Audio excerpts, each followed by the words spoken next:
So, again, we want this to be a low concentration. Must be a lower concentration, so additional, well, I'm kind of saying a general statement, but okay, so additional positive ions can enter the cell from the anode. So in other words, the natural progression. It wants to lose electrons, it wants to turn into Ni+2. It will not be able to do that if the concentration is too high. So that's as simple as I can kind of make a concentration cell. What is the difference? Concentration cell is the same exact metal. This one's getting oxidized, this one's getting reduced. Because of that electron flow, it creates voltage. It creates voltage. All right. Good. We still got a little bit of time left there.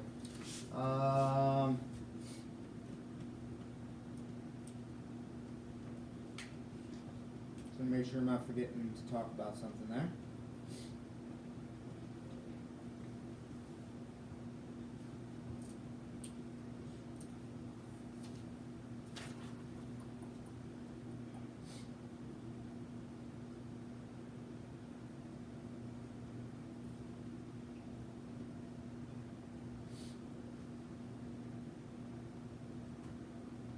Okay, let me make sure you guys understand this concept. Okay, so what if we have a concentration cell? So here, write this down. So we have two scenarios.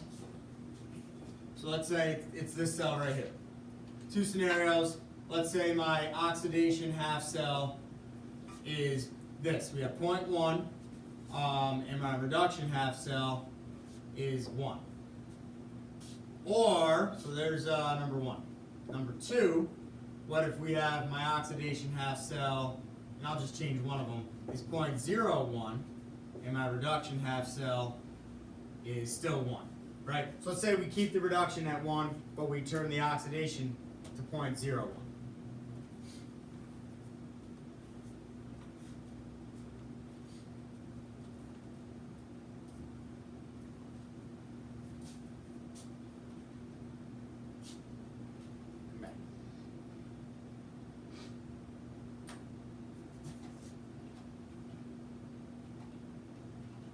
Okay, which scenario do you think is going to produce higher cell voltage? This is where the Nernst equation comes into play. So if you look at page 830, look at the blue shaded equations there. We don't even need to necessarily write it in our notes. I just want you to look at it.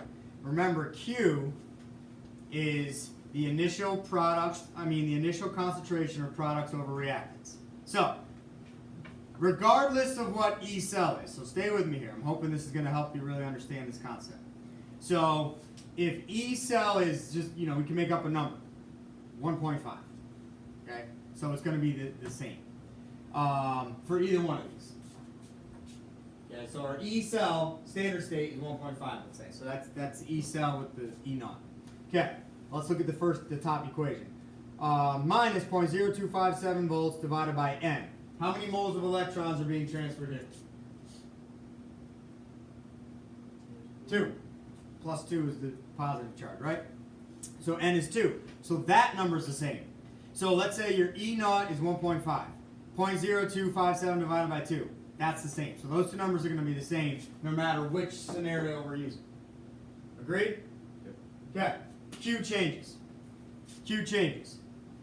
Q is products over reactants. Now, in this kind of scenario, how do we know the products? How do we know the reactants? Well, this is why I have you looking at the book here. So look at underneath the second shaded equation. It says during the operation of a galvanic cell, electrons flow from anode to cathode, resulting in product formation and a decrease in reactant concentration. Okay. Thus, Q increases, which means the E decreases. Eventually, the cell reaches equilibrium. At equilibrium, there's no net transfer of electrons, so E is 0, Q is equal to K, where K is the equilibrium constant. So I hope not all of that was super confusing, because we've learned a bunch of that over and over here. I'm going to read the first sentence again. During the operation of a galvanic cell, electrons flow from anode to cathode, you know this, resulting in product formation and a decrease in reactant concentration. Thus, Q increases, which means E decreases. Does it make sense to you if, back up to the equation, and this is why I talk about the equation, because I really think it helps the concept. If Q gets bigger, E, not E naught, is going to get smaller. Does that make sense? Mathematically. Everybody with me?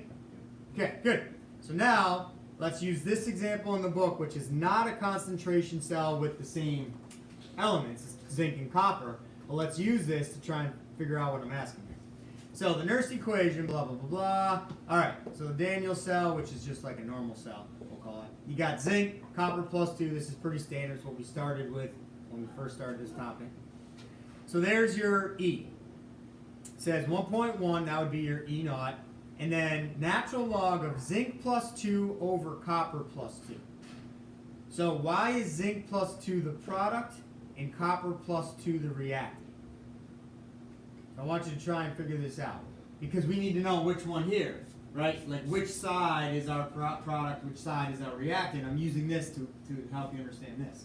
So imagine this was zinc, right? ZnCu. This is Zn plus 2, zinc nitrate, and copper copper nitrate. So you have Zn breaking off into Zn plus 2, copper plus 2 jumping on the cathode. So they're telling us this Zn plus 2, right? Zn plus 2 is the product, and this is the reactant, is what they're saying for Q. Products over reactants. Why does that make sense?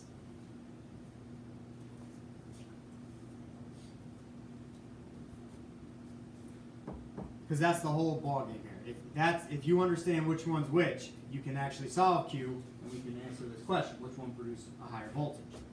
We don't even need to do any calculations though. Basically, whichever one gives us a larger Q is going to give us a smaller voltage. That's the point I'm trying to make here. So if you look at that equation, it makes sense, right? Look at the Zn plus Cu plus 2. Let me just finish this thought, and then I'll give you a break. Obviously, Zn plus 2 is on the product side. You can see it. That's easy. Copper plus 2 is on reactants. That's easy, but when it's a concentration cell, it's a little bit harder to understand. Why is the oxidation ion our product and our reduction the reactant? I want someone to explain that, and then we can take a break. Why is this considered our product? The concentration of that increases. Right. Good. So this is going to slowly increase because this is losing electrons. So think of it this way. This kind of starts off the whole show. When this loses electrons, it's going to give it to the zinc, to the ions in here. So the ions in here in this bar are like the reactants. They're the ones playing catch. Losing electrons, gaining. The result of that transfer, that's my products. The result is this bar is getting fat cat, and these ions are being created. So I'll give you a break because I've been talking for a while. When you get back, I want us to write the overall balanced equation for this. Like, we'll do it here, and then we'll calculate, who's going to produce more voltage or lower voltage. All right, higher or lower. Okay, take a break for a few minutes here, and then we'll